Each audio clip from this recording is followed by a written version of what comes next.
विषय हिंदी, दूसरी इकाई, पाठ क्रमांक 5, ईमानदारी की प्रतिमूर्ति। लेखक सुनील शास्त्री जी। भारत के द्वितीय प्रधानमंत्री स्वर्गीय लाल बहादुर शास्त्री जी के बारे में उन्होंने ये जो संस्मरण लिखा है, कुछ बातें हमारे सामने रखी है कि ईमानदारी है, परदुख कातरता है, सादगी है। यह बातें शास्त्री जी के आचरण से, उनके व्यक्तित्व से किस तरह टपकती थी। इसके पहले हमने देखा कि पिताजी की यानी शास्त्री जी की अलमारी या कमरा लेखक साफ सुफ करते हैं, साफ सफाई करते हैं, और उसमें से जो फटे हुए कुर्ते हैं वे सब कुर्ते अम्मी को दे डालते हैं, माता जी को दे डालते हैं, क्योंकि लेखक को लगता है कि मेरे पिताजी प्रधानमंत्री जी है और प्रधानमंत्री जी होकर ऐसे कपड़े पहनेंगे फटे हुए, तो सब वे कपड़े अम्मा को दे डालते हैं। फिर पिताजी उन्हें दूसरे दिन पाठशाला में जाते समय उसे बुलाते हैं। सुनील कहते हैं, वे कुर्ते कहाँ है? लेखक कहता है, वो कुर्ते, अरे कोई यहाँ से फटा था पिताजी, कोई वहाँ से फटा था, मैंने सब अम्मी को दे दिए हैं। उन्होंने पूछा, यह कौन सा महीना चल रहा है? शास्त्री जी कहते हैं। अब लेखक जवाब देता है, अक्टूबर का महीना और महीने का अंतिम सप्ताह, अक्टूबर महीने का अंतिम सप्ताह। पिताजी ने फिर उसे आगे बात कही, आगे जोड़ दी, अक्टूबर के बाद अब नवंबर आएगा, जाड़े के दिन आएंगे, जाड़े के मतलब सर्दी के दिन आएंगे, ठंडी के दिन आएंगे, तब यह सब काम आएंगे। फटे हुए हो तो क्या, उसे सी लेंगे, मैं उसे अंदर से पहन लूँगा और ऊपर से कोट पहन लूँगा। आप सोचिए, फटा हुआ कुर्ता कि उसे सीना है, अंदर से पहनना है और ऊपर से कोट पहनना है।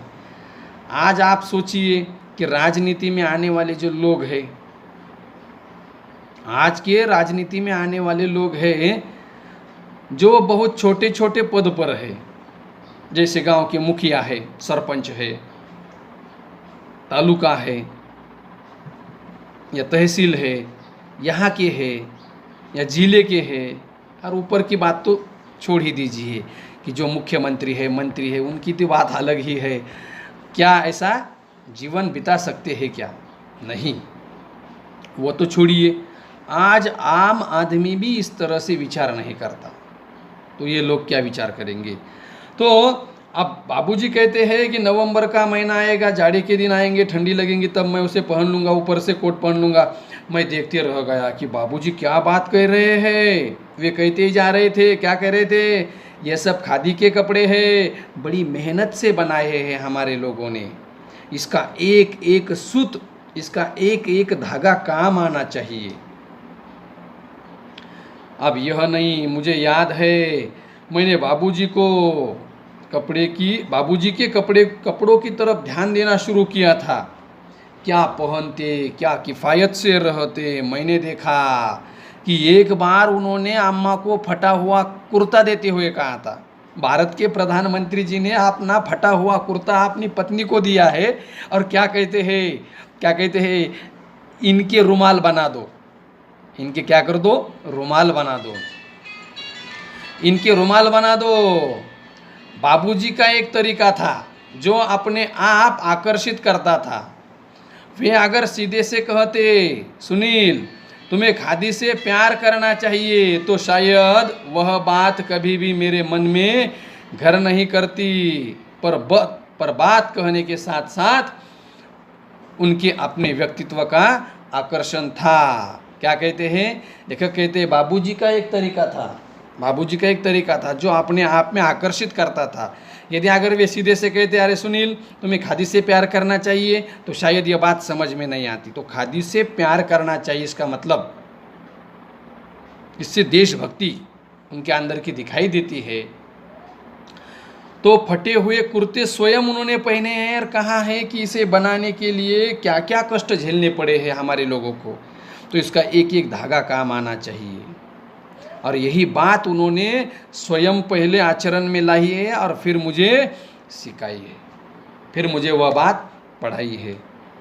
अब बाबूजी का यह एक ऐसा व्यक्तिमत्व है जो मुझे अपने आप में उनकी तरफ खींचता है।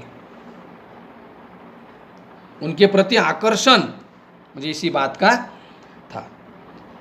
वह स्वतः उन पर अपना सब कुछ निछावर करने पर उतारू हो जाता था, यानी कि बाबूजी की इस सादगी पर मेरा सब कुछ सर्वस्व उन्हें देने के लिए, समर्पित करने के लिए मैं तैयार हो जाता था। अब अम्मा बताती है परदुख कातरता। अब यह गुण रहा है। परदुख कातरता का मतलब है कि दूसरों का दुख अपना ही दुख है। अब हमने देखा इसके पहले कि ईमानदारी क्या है, सादगी क्या है।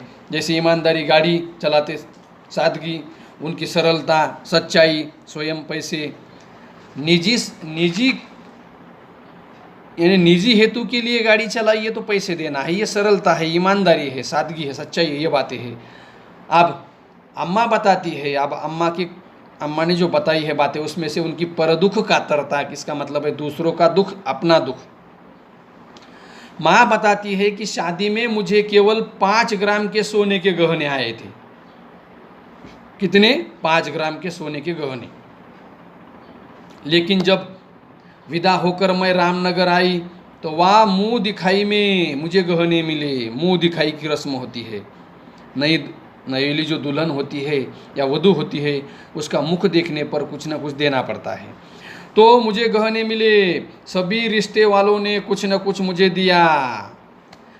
तो जिन दिनों हम बहादुरगंज के मकान में आए, अब वहाँ से रामनगर से बहादुरगंज के मकान में रहने के लिए आए, तो उस दिन या उन दिनों में तुम्हारे बाबूजी के चाचा जी, इसका मतलब लेखक के पिता लाल बहादुर शास्त्री जी के चाचा जी को कई घाटा हुआ था, नुकसान हुआ था, और किसी तरह से रुपया देने की जिम्मेदारी लाल बहादुर शास्त्री जी पर आ गई थी।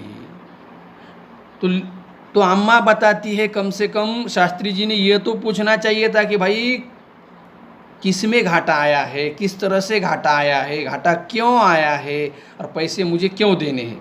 कुछ पूछा ही नहीं है, बस देने हैं।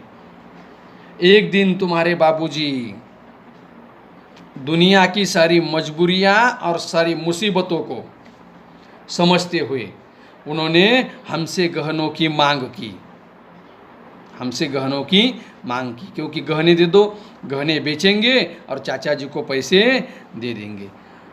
अब यदि अगर किसी स्त्री को गहने मांगने पर, यदि अगर कोई व्यक्ति या उसका पति उस स्त्री को गहने मांगता है, तो आम तौर पर 80 या 90% महिलाएं ऐसी होती है कि पहले स्पष्ट नकार देती है, साफ इनकार करती है कि गहने मेरे हैं, मैं नहीं दूंगी।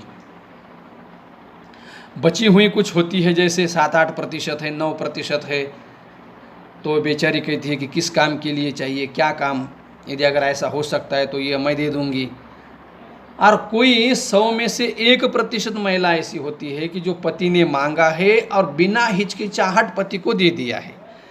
तो उस तरह से तनिक हिचकिचाहट महसूस नहीं कि सोचा कि उनकी खुशी में हमारी खुशी है, सारे गहने उन्हें दे दिए। केवल बचे क्या थे? केवल टीका, नथुनी और बिछिया रख ली। गहनों में से केवल 3 गहने रख लिए। किसने?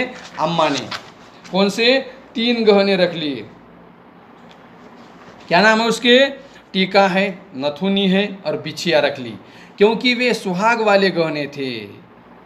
और उन्होंने कुछ नहीं कहा, शास्त्री जी ने कुछ नहीं कहा। लेकिन दूसरे दिन शास्त्री जी अपने मन की पीड़ा को न रोक सके।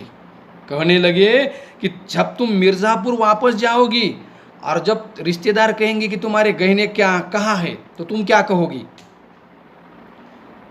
शास्त्री जी ने प्रश्न पूछा लेखक की अम्मा को। आप बताइए, यदि अगर आमतौर पर सामान्य महिला होती तो क्या कहती? कि गहने पति को दिए हैं और उन्होंने बेच दिए हैं, ऐसा कहती।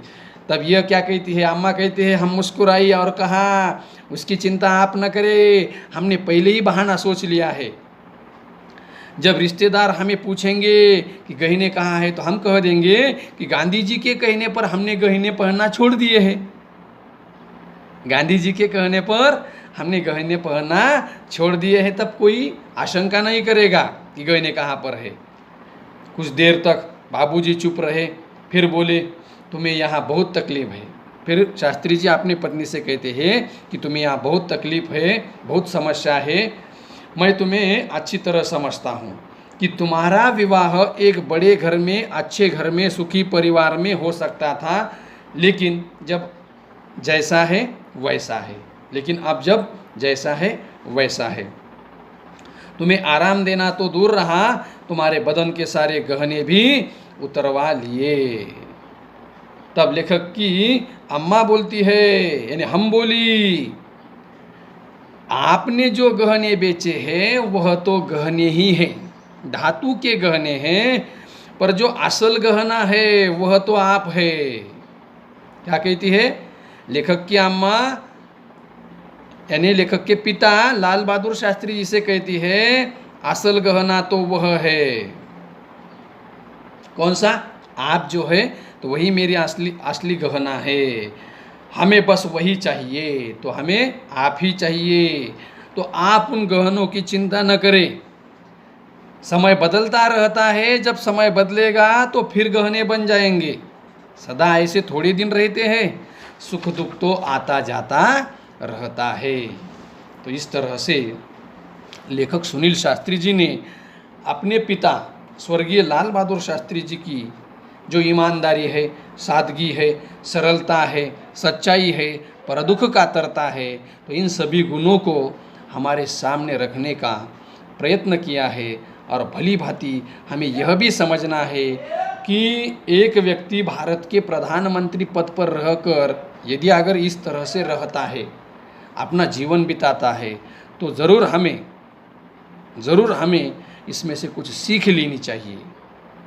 और वह गुण या यह जो गुण है, तो इसमें से एक गुण या दो है, तीन है, या सभी गुण लेने का प्रयास करना चाहिए।